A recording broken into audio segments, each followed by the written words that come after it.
এই গ্রামে সকাল হয় প্রকৃতির চিরায়ত নিয়মে। ফসলের সবুজ, গ্রামীণ কোলাহল, এই মহল্লা থেকে অন্য মহল্লায় যাতায়াতের ব্যস্ততম মেঠোপথ। প্রত্যন্ত এলাকার সকল উপাদান এই গ্রামকে যেন এঁকেছে শিল্পীর তুলির আঁচড়ে।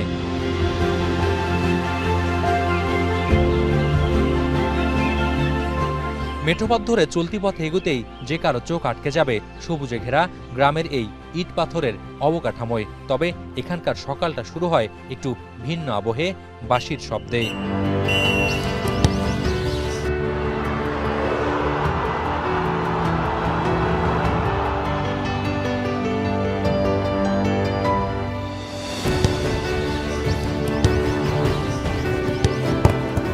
এরপর এই মাঠেই সুসজ্জিত হয়ে আসতে থাকেন সদ্য পুষ্করণের তনয়ারা। ফুটবল মাঠে চলতে থাকে নিবিড় অনুশীলন, কখনো পাসিং প্র্যাকটিস, আবার কখনো পজিশন গেম কিংবা গেম ট্রেনিং এর ব্যস্ততা শুরু হয় উত্তরের তরুণ তরুণীদের।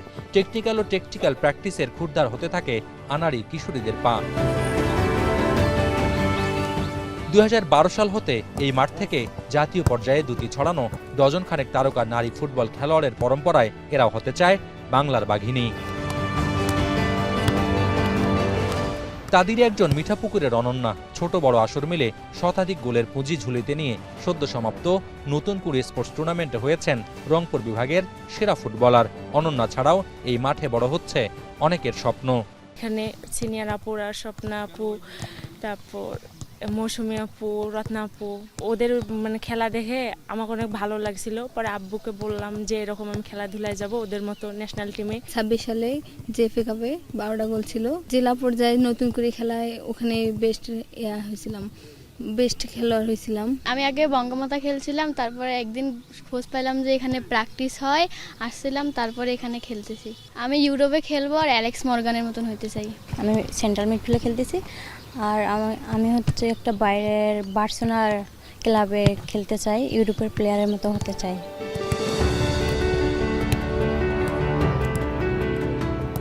রংপুর সদর উপজেলার সদ্য পুষ্করণ ইউনিয়নের পালিচড়া গ্রামের এই মাঠ থেকে মায়ানমার, ভুটান, ভারত ও নেপালের বিভিন্ন ক্লাবে খেলেছেন অনেকেই।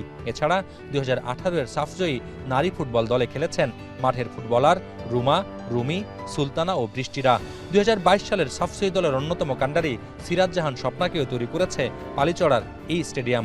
আগামী দিনে নারী বিশ্বকাপের মতো বিশ্বমঞ্চে বাংলার পতাকা ওড়ানোর স্বপ্ন দেখেন এখানকার ফুটবল কোচ ও প্রশিক্ষক। যে গ্রামের যে মেয়েরা ফুটবল খেলবে, এই যে একটা বাধা যে ছিল, সেটা এখন কিন্তু আর নেই। সার্থ এশিয়ায় কিন্তু বাংলাদেশ নারী ফুটবল কিন্তু বিগত দিনের থেকে কিন্তু এখন অনেক ভালো করতেছে, এবং আমরা আশা করি যে কোনো একটা সময় ওয়ার্ল্ড কাপ খেলবে। এই ওয়ার্ল্ড কাপ দলে আমাদের এখানকার খেলোয়াড়রা প্রতিনিধিত্ব করবে, এটি বোঝা যায় এবং এটা আমরা বুঝতে পারতেছি।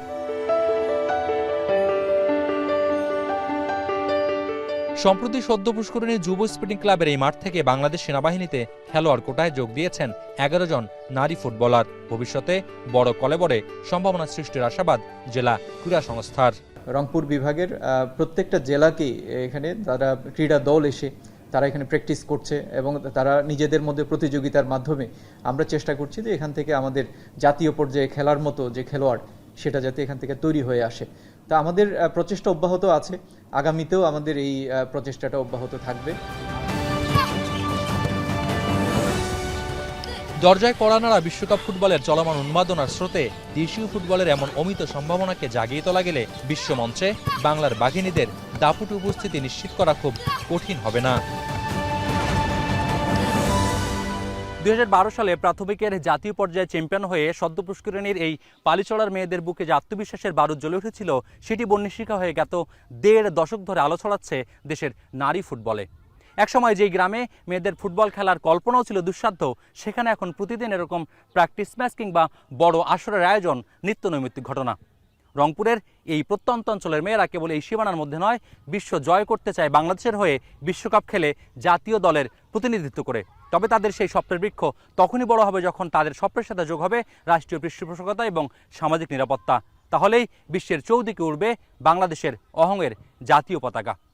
রংপুরের পালিচড়া থেকে মোকাররম হোসাইন, এখন।